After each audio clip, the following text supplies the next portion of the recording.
world, they resound with God's own heart. Oh, let the ancient words impart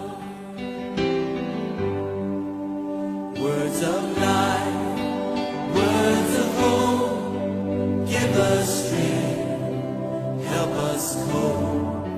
Mafia besono tarukwe akaiky pamonjy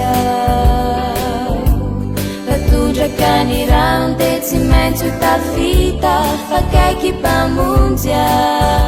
Mbola azonao atao hiteran'i Jesosy eny amin'ny lanitra amin'ny fifaliana.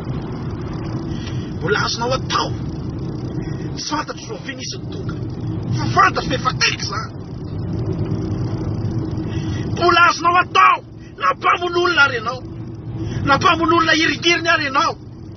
Mbola azonao atao zany, mbola azonao atao ny tonga ny an-danitra, mbola azonao ioarana ireo olona efa nivavaka hatramin'izay. Ireo ny loko ny hitany mbaliry